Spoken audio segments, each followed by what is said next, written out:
നമസ്കാരം. ചാരുതയാർന്ന മന്ദഹാസം, സാംസ്കാരിക സമന്വയത്തിൻ്റെ സ്രോതസ്സ്, ഇതൊക്കെ നമ്മുടെ ഭാഷയിൽ കൂടി, അതിൽ അടങ്ങിയിരിക്കുന്ന സംസ്കാരത്തിൽ കൂടിയാണ് പ്രതിഫലിക്കുന്നത്. ഭാഷ എന്നത് അക്ഷരങ്ങളുടെ രൂപാന്തരമായാലും അതിൽ കൂടി നമ്മൾ സംസാരിക്കുമ്പോഴും അതിൽ അടങ്ങിയിരിക്കുന്ന അറിവിൻ്റെ ശ്രേഷ്ഠത പല രീതിയിൽ കൂടിയാണ്. നാം എന്ത് സംസാരിക്കുന്നുവോ ആ സംസാരിക്കുന്ന അറിവിൻ്റെ സ്രോതസ്സ് മറ്റുള്ളവരിലേക്ക് പകർന്നു വരുമ്പോൾ ഉണ്ടാകുന്ന ഒരു ഉത്കൃഷ്ടമായ ഉന്നതമായ അറിവിൻ്റെ രൂപാന്തരമുണ്ട്.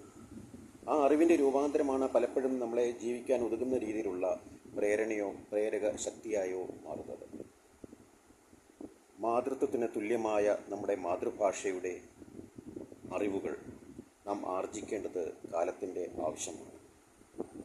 നമുക്ക് ചുറ്റുമുള്ള പ്രകൃതി, പുഴ, അതുപോലെ ഭൂമിയുടെ പല അറിവുകൾ, നാടൻ ശീലുകൾ, ഇതിൻ്റെയൊക്കെ ഒരു സമന്വയം ആ സ്നേഹത്തിൻ്റെ പ്രതീകം കൂടിയാണ്. മാതൃത്വത്തിൻ്റെ മഹനീയ സങ്കല്പത്തിൽ കൂടി ആ അറിവിൻ്റെ ശ്രേഷ്ഠത നാം ഉൾക്കൊള്ളേണ്ടത് കാലത്തിൻ്റെ ആവശ്യമാണ്, സംസ്കാരത്തിൻ്റെ ആവശ്യമാണ്.